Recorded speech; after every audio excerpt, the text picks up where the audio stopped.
Welcome student.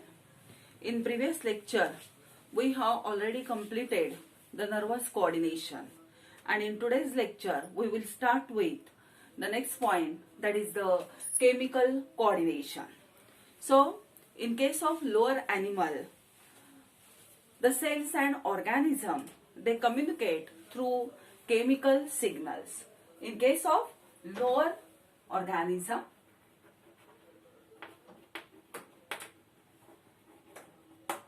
cells and organism, they communicate through chemical signals.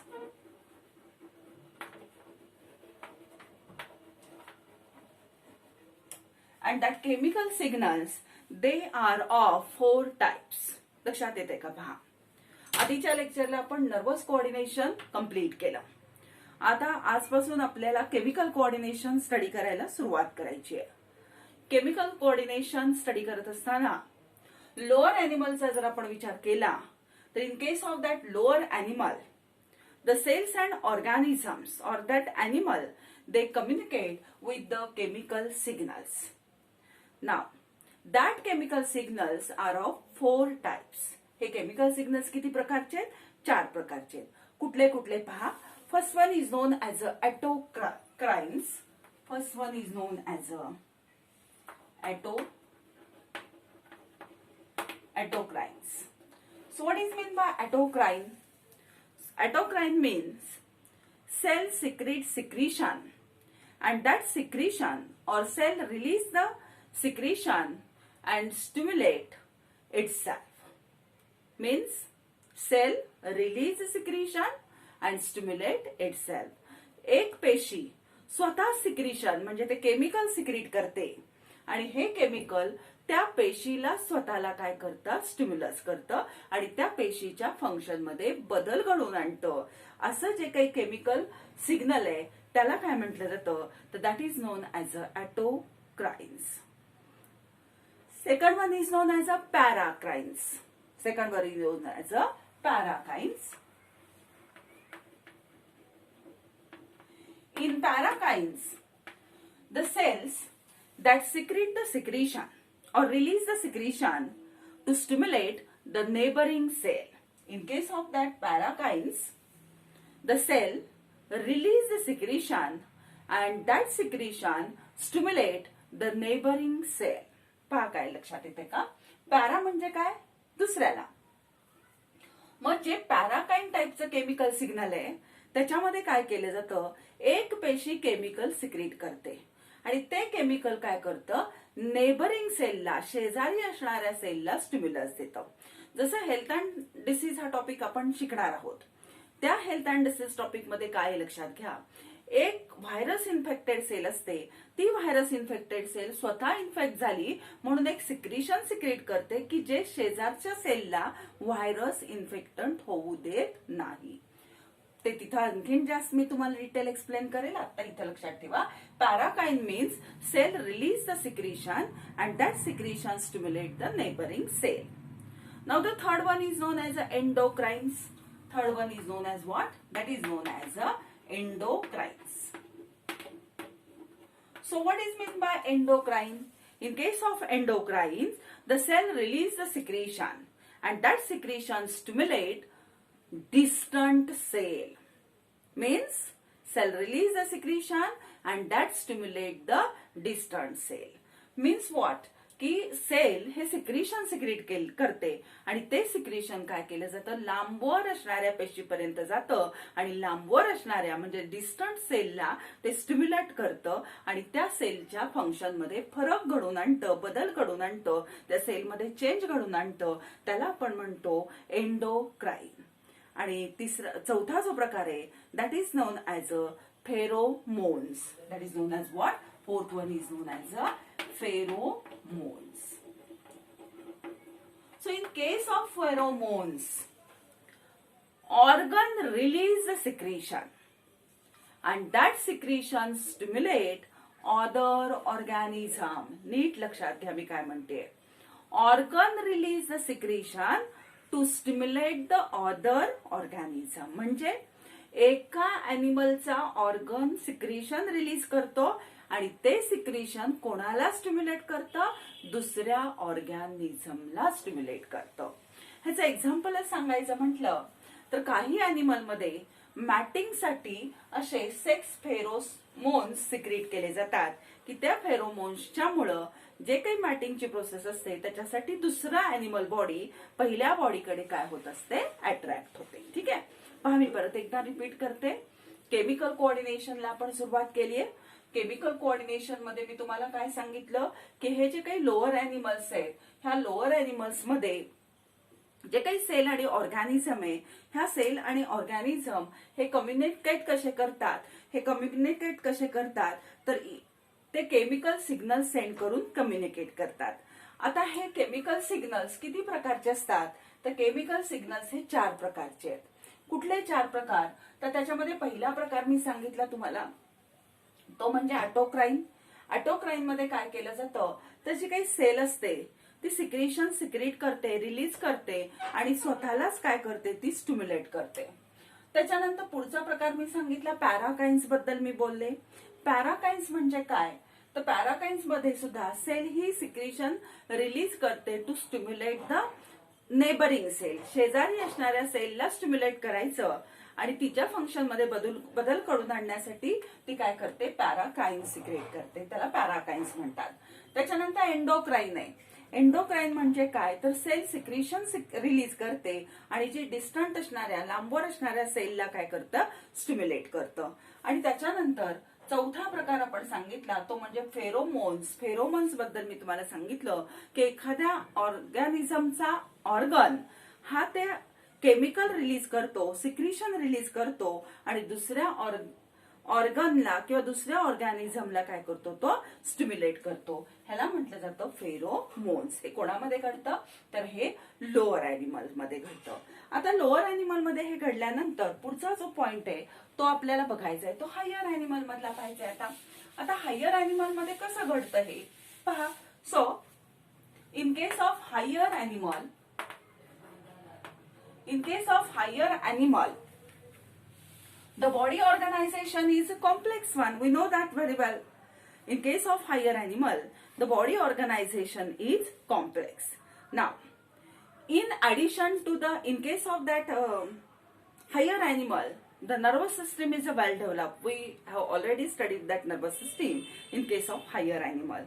And in addition to that nervous system, that higher animal, they need or there is a need of chemical coordination.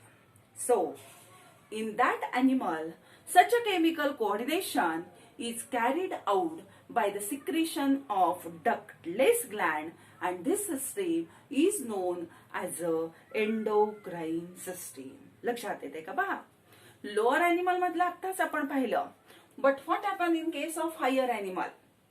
So in case of higher animals, body organization is very complex. In case of that animal, the nervous system is well developed.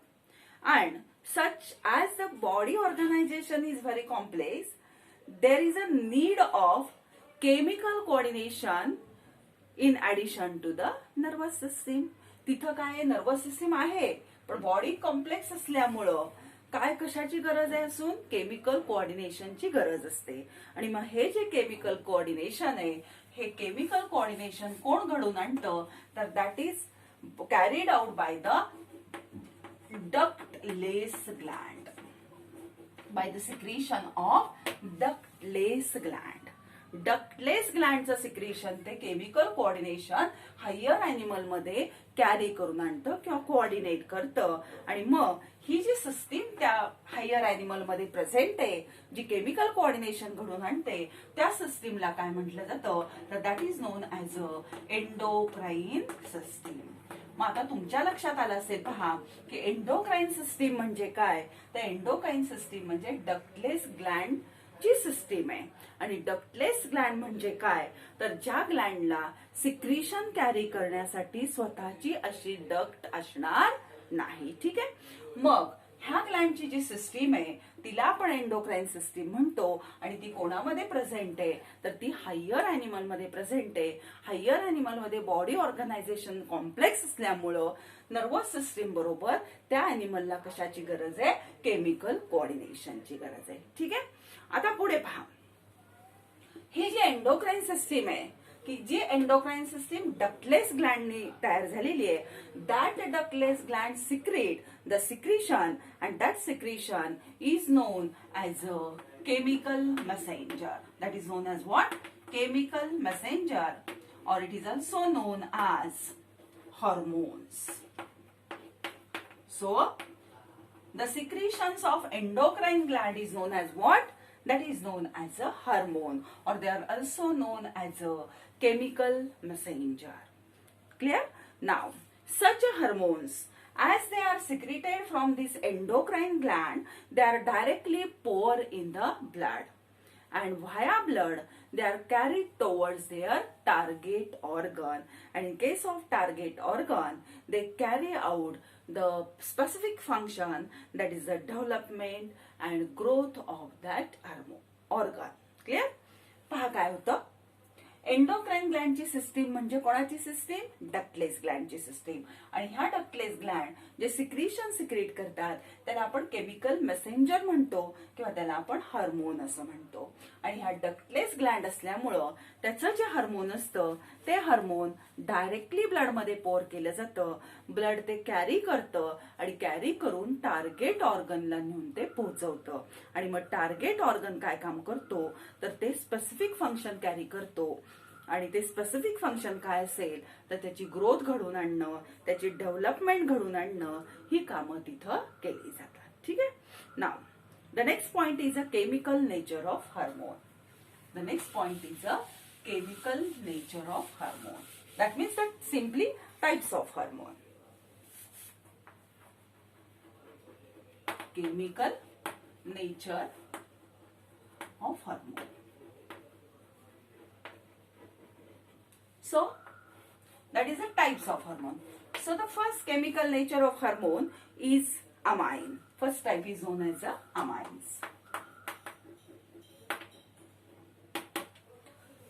So some hormones are amines, and these are the simple amines.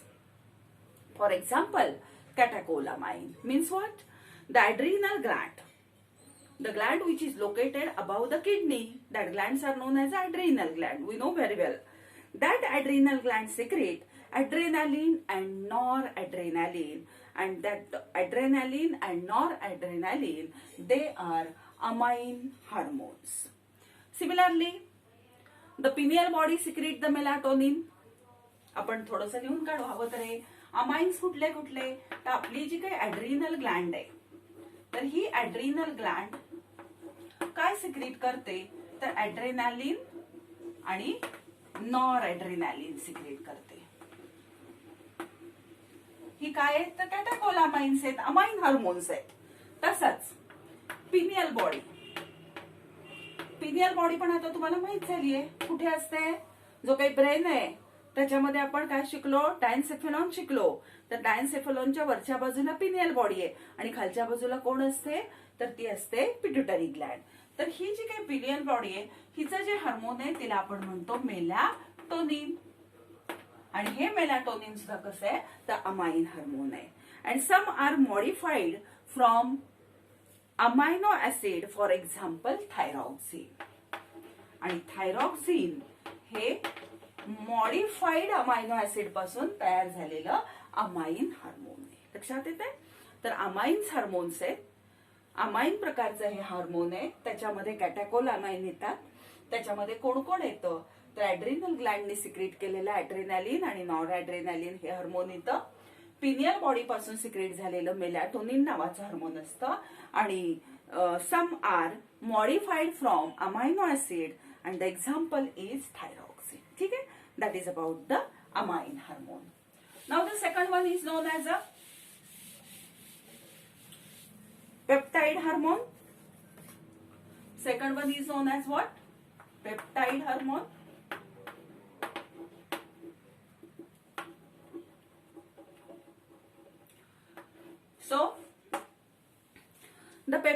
hormones, they consist of long or short chain of amino acid.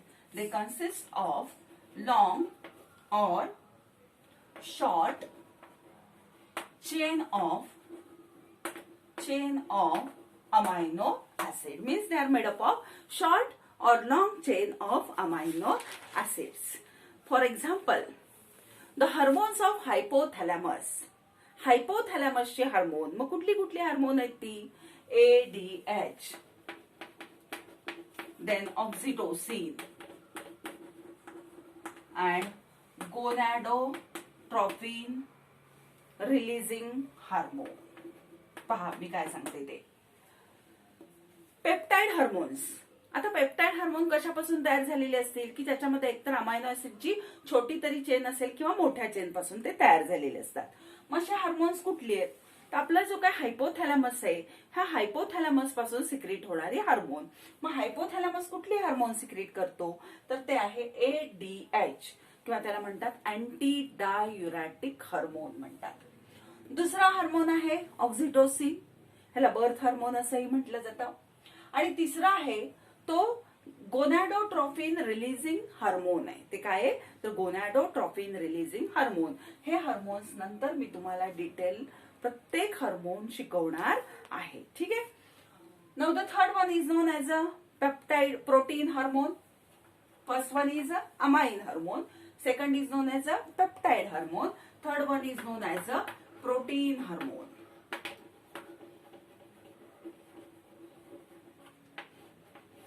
Third one is known as what? Protein hormones.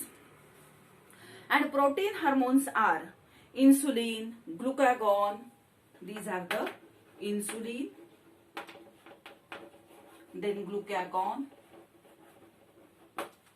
Then next one is the TSH, then FSH, then LTH, then GH and relaxing. पहा आता protein पासून तयार झालेली proteins hormones कुठली आहेत? तर ती hormone आहे इन्सुलिन. सगळ्यांच्या ओळखीचं आहे आणि डिटेल आपण शिकणार आहोत. म्हणजे पॅनक्रियाज पासून सिक्रेट होतं. पॅनक्रियाज म्हणण्यापेक्षा पॅनक्रियाज मध्ये आयलेट्स ऑफ लँगरहॅन्स नावाचा एक पार्ट असतो, त्याच्यापासून सिक्रेट होणारे हे हार्मोन आहे ज्याला आपण इन्सुलिन म्हणतो. तिथूनच ग्लुकॅगॉन सुद्धा सिक्रेट होतं. म्हणजे हे दोन्ही आयलेट्स ऑफ लँगरहॅन्स पासून सिक्रेट होतात. TSH म्हणजे thyroid stimulating hormone, pituitary gland पासून सिक्रेट होतं. Then FSH follicle stimulating hormone असतं. LTH ल्युटिनायझिंग हार्मोन असतं. नंतर ल्युटिनायझिंग नाही म्हणतात, ल्युटिओट्रॉफिक हार्मोन आहे हे ग्रोथ हार्मोन आहे आणि हे रिलॅक्सिन हार्मोन आहे. तर अशी ही वेगवेगळे हार्मोन्स आहेत. ही सगळी प्रोटीन हार्मोन आहेत, लक्षात घ्या. आणि ही सुद्धा सगळी आपल्याला डिटेल स्टडी करायची आहेत. Next fatty acid derivative. Next one is known as what? Fatty acid derivative.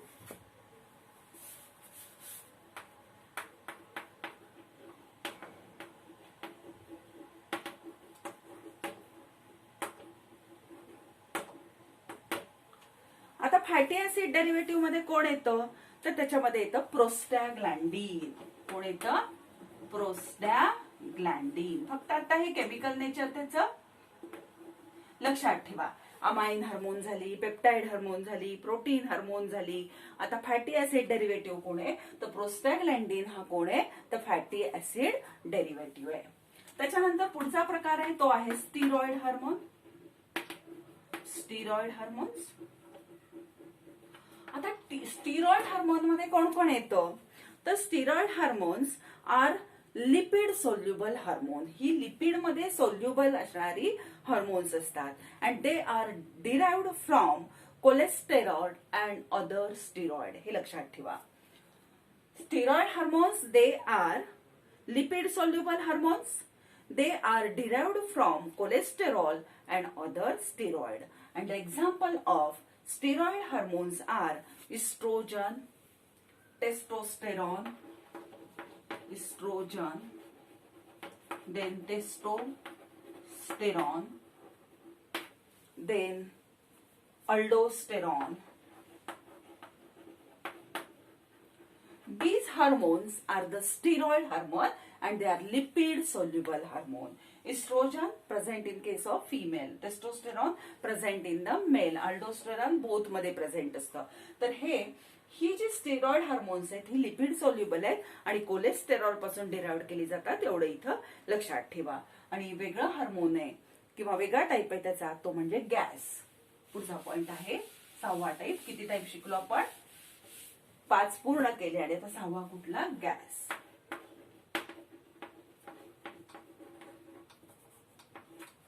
Nitric oxide. काय म्हणतात त्याला? Nitric oxide. आता नायट्रिक ऑक्साइड किंवा गॅस, तर हे nitric oxide produce in the endothelium of blood vessel. आपल्या ज्या काही ब्लड व्हेसल्स असतात त्याचा जो एंडोथेलियम आहे ह्या एंडोथेलियम मध्ये प्रोड्यूस केलं जातं. आणि दॅट ॲज अ व्हॅसो डायलेटर. आणि तो काय करतो? द ब्लड व्हेसल डायलेट करायचं तो काम करतो आणि रिलॅक्स द पेरिस्टाल्सिस इन गट. आपला जो गट आहे ह्याच्यामध्ये जे पेरिस्टाल्सिस असतं, संथ आकुंचन आणि प्रसरण आहे, ह्याला रिलॅक्स करायचं तो काम करतो.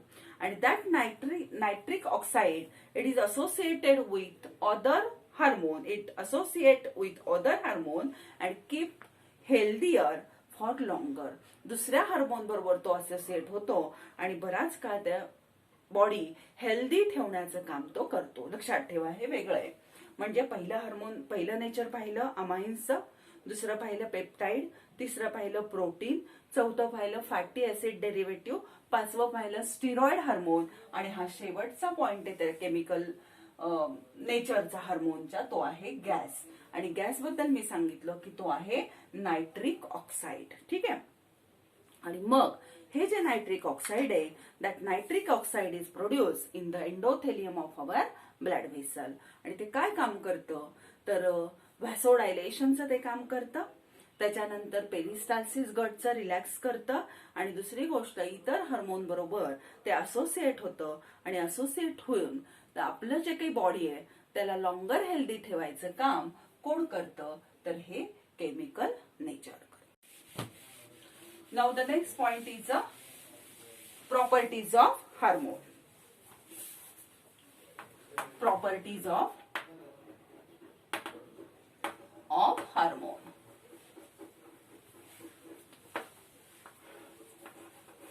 So the first property of hormone is the hormones are released from the ductless gland and they are directly poured in the blood. Hormones are directly poured in blood. First property of hormone is they are directly poured in the blood. Now the second property is they have low molecular weight. Molecular weight is low. Second property is molecular weight, and the molecular weight of hormone that is low. They are produced, hormones are produced in response to stimulus.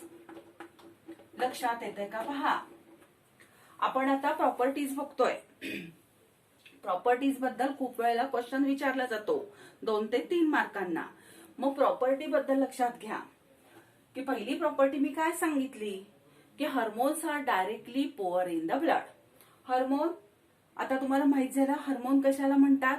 जे ductless ग्लँडचं secretion आहे त्याला आपण hormone म्हणतो. आणि ते ductless Gland आहे म्हणजे नो डाऊट त्याचं सिक्रेशन कुठे सिक्रेट केलं जाणार आहे? ब्लड मध्ये. म्हणून पहिली प्रॉपर्टी आपण सांगितली hormones are directly poured in the blood. ठीक आहे. दुसरी काय सांगितली? The molecular weight of hormone is low or they are having low molecular weight. हार्मोनचं मॉलिक्युलर वेट कसं असतं? कमी असतं. तिसरा पॉइंट काय सांगितला? Hormones are secreted in response to stimulus. म्हणजे स्टिम्युलस मिळाल्याशिवाय हार्मोन्स मनाने सिक्रेट होत नाहीत. ठीक आहे. Now the next, the rate of secretion of hormone. Next, rate of secretion of hormone is low or high. and that rate of secretion of hormone which is a low or high, that is totally depend upon the nature and intensity of stimulus. That is depend upon the nature and intensity of stimulus. लक्षात येते का पहा हे? ठीक आहे, हे माहित झालं की हार्मोन हे स्टिम्युलस मिळाल्याशिवाय सिक्रेट होत नाही. आता पुढचा पॉइंट काय पाहायचा आहे की हार्मोनचा सिक्रेशनचा जो रेट आहे तो लो आहे की हाय आहे. तर तो लो आहे का हाय आहे हे कशावरती डिपेंड असतं, तर जो काही स्टिम्युलस त्याला मिळालेला आहे हा स्टिम्युलसचं नेचर कुठल्या पद्धतीचं आहे, तो किती तीव्र आहे, त्याची इंटेन्सिटी किती आहे, त्याच्यावरून ते ठरवलं जातं. म्हणजे स्टिम्युलस जेवढा स्ट्रॉंग असेल तेवढं सिक्रेशन हे जास्त केलं जातं. स्टिम्युलस जर कमी असेल, इंटेन्सिटी जर स्टिम्युलसची कमी असेल तर सिक्रेशन काय केलं जातं, लो केलं जातं. ठीक आहे ना. The hormones are secreted in one organ and shows their effect on the target organ. They are secreted in or secreted from one organ and shows effect on target organ. म्हणजे लक्षात घ्या, hormone एका organ कडून secret केले जातात, blood मधून carry करून घेतले जातात आणि कॅरी करून पुन्हा ते त्यांचा इफेक्ट मात्र कुठे दाखवतात, टार्गेट ऑर्गनलाच दाखवतात. Then that hormones they are bound with the carrier protein and then transported to the blood or to transported to the target organ. They are bound with carrier protein present in the blood. लक्षात येते का पहा, कुठल्या कुठल्या properties सांगितल्या. पहिली property सांगितली directly पोर इन द ब्लड. दुसरी सांगितली त्याचं मॉलिक्युलर वेट असतं कमी. तिसरं सांगितलं स्टिम्युलस असल्याशिवाय हार्मोन सिक्रेट केले जात नाहीत. चौथी प्रॉपर्टी सांगितलं ती अशी की हार्मोनचं सिक्रेशन कमी असणं किंवा सिक्रेशन जास्त असणं हे कशावरती डिपेंड असतं, तर तो स्टिम्युलसच्या इंटेन्सिटी आणि नेचरवर डिपेंड असतं. पुढची प्रॉपर्टी काय सांगितली की हार्मोन हे एका ऑर्गन कडून सिक्रेट केलं जातं, ब्लड मधून ते कॅरी केलं जातं आणि ते टार्गेट ऑर्गनलाच जाऊन ऍक्ट होतं. म्हणजे कसं की for example thyroid stimulating hormone जर तुमच्या पिट्युटरी ग्लँडनी सिक्रेट केलं तर ते ब्लड मध्ये येतं आणि थायरॉइड ग्लँड तुमची कुठे, नेक रिजन मध्ये असते, ते तिथंच जातं आणि मग तो तिचा काय झाला टार्गेट ऑर्गन, तिथंच जाऊन ते त्याचं फंक्शन करतं. ठीक आहे. पुढचा पॉइंट काय सांगितला की that hormones when they are carried by the blood or carried in the blood they bind or bound with the carrier proteins present in the blood and goes towards the target organ. Blood मधून ते कसं जातं, तर blood मध्ये carrier protein असतात. ह्या carrier protein बरोबर हे हार्मोन बाउंड केलं जातं आणि मग ते कुठं पोहोचवलं जातं, त्याच्या टार्गेट ऑर्गनला. नंतर high degree of target specificity. Hormone shows high degree of target specificity.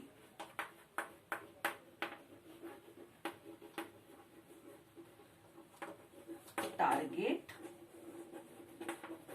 specificity म्हणजे हार्मोन हे सिक्रेट केलं की नेहमी त्याच टार्गेट ऑर्गनला जाऊनच ते काय होत असतं, ऍक्ट होणार आहे. म्हणून हार्मोन काय असते, high degree of target specificity असते.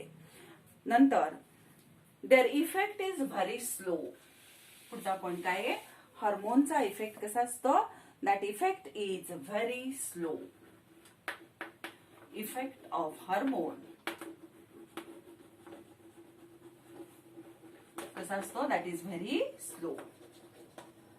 हार्मोनचा जो काही परिणाम होणार आहे त्या सेलवरती किंवा टार्गेट ऑर्गन वरती तो कसा असतो, तर व्हेरी स्लो असतो. Next they destroy after their use. त्यांचा वापर झाला नाही झाला की ते काय होत असतात, डिस्ट्रॉय होतात. Next property they destroy after their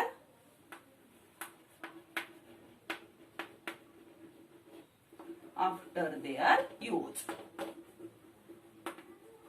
पहा खूप साऱ्या प्रॉपर्टीज आहेत, तुम्हाला ज्या आवडतील त्या 5-7 लर्न करून ठेवा. पहा, high degree of target specificity, hormone हे सिक्रेट झाल्यानंतर त्याच टार्गेट ऑर्गनला जाऊन ऍक्ट होतं. Effect of hormone is very slow, त्याचा हार्मोनचा इफेक्ट हा अतिशय कमी असतो. Then they destroy after their use, त्याचा वापर संपला की ते काय केले जातात, डिस्ट्रॉय केले जातात. आणि शेवटची प्रॉपर्टी त्याच्यातली, more or less secretion of hormone, more or less secretion of hormone that develops or leads to the disorder, leads to disorder. लक्षात येते का पहा, हे मोर ऑर लेस सिक्रेशन असं का म्हटलेलं आहे, तर हार्मोन हे प्रमाणातच सिक्रेट व्हावी लागतात. लक्षात घ्या, प्रमाणापेक्षा जर ती जास्त सिक्रेट झाली तरी सुद्धा आपल्या बॉडीमध्ये डिसऑर्डर निर्माण होते. आणि प्रमाणापेक्षा जरी आपल्या बॉडीमध्ये ती कमी सिक्रेट झाली तरी सुद्धा आपल्या बॉडीमध्ये डिसऑर्डर निर्माण होते. म्हणजे हार्मोनचं प्रमाण हे बॉडीमध्ये सिक्रेशनचा अॅक्युरेट असावं लागतं. ती जर कमी सिक्रेट झाली तरी डिसऑर्डर होते, जास्त सिक्रेट झाली तरी सुद्धा डिसऑर्डर होते. ह्याचं एक्झाम्पलच पाहायचं म्हटलं तर तुम्हाला सगळ्यांना माहिती ग्रोथ हार्मोन आपल्या बॉडीमध्ये, आणि हे ग्रोथ हार्मोन काय करतं तर आपल्या बॉडीची ग्रोथ घडवून आणतं. बरोबर आहे. मग हे ग्रोथ हार्मोन जर कमी प्रमाणात सिक्रेट झालं तर आपल्या बॉडीची ग्रोथ होईल का हो, नाही होणार. म्हणजे कमी सिक्रेट झालं म्हणून आपली उंची वगैरे वाढणार नाही, कमी राहील. आणि समजा हेच ग्रोथ हार्मोन खूप प्रमाणापेक्षा जास्त सिक्रेट झालं तर आपली ग्रोथ काय होईल, नॉर्मल लोकांच्या पेक्षा ती जास्त होईल. म्हणजे सुद्धा आपल्यामध्ये काय निर्माण झाली, डिसऑर्डर निर्माण होते. म्हणून मी हे वाक्य सांगितलं की त्याचं जास्त सिक्रेशन झालं प्रमाणापेक्षा तरी डिसऑर्डर असते, आणि प्रमाणापेक्षा कमी सिक्रेट झालं तरी सुद्धा त्याची काय होते, डिसऑर्डर असते. ठीक आहे. तर आजच्या लेक्चरला आपण काय काय अभ्यासलं पहा. तर आजच्या लेक्चरला आपण पाहिलं ते म्हणजे पहिला पॉइंट आपण पाहिला तो लोअर अॅनिमल मध्ये हे केमिकल सिग्नलिंग कशा प्रकारे केलं जातं, ते किती प्रकारचं असतं ते पाहिलं. नंतर हायर अॅनिमल मध्ये आपण पाहिलं की एंडोक्राइन सिस्टीम किंवा केमिकल कोऑर्डिनेशनची का गरज आहे हे आपण त्याच्यामध्ये शिकलो. त्याच्यानंतर पुढे आपण गेलो ते केमिकल नेचर ऑफ हार्मोनला आपण गेलो. केमिकल नेचर मध्ये आपण 5-6 प्रकारची हार्मोन किंवा त्याचं केमिकल नेचर हे 5-6 प्रकारचं पाहिलं. आणि त्याच्यानंतर आपण पुढे कुठे गेलो तर प्रॉपर्टीज ऑफ हार्मोनला गेलो, आणि त्याच्यामध्ये खूप साऱ्या प्रॉपर्टी आपण ह्याच्याबद्दल शिकलो. तर ह्याच्यामध्ये आता खूप वेगवेगळी पुस्तकं जर तुम्ही वाचत असाल तर त्याच्यामध्ये हार्मोनचा अर्थ सुद्धा असा दिलाय पहा, हार्मोन मीन्स टू एक्साइट असं त्याचं मिनिंग आहे. पण ऍक्च्युअली नुसतं हार्मोन हे एक्साइटमेंटचं काम करत नाही तर तो इनहिबिटरी सुद्धा इफेक्ट दाखवतो. तर हे आपल्याला थोडंसं माहित असणं गरजेचं आहे की हार्मोनचा रोल आयदर एक्सायटेशन आहे और इनहिबिशन आहे, हे पण तुम्हाला माहित असू द्या. पण मिनिंग त्याचं टू एक्साइट असंच काही पुस्तकामध्ये दिलेलं आहे. ठीक आहे. तर आजच्या लेक्चरला आपण इथं थांबू.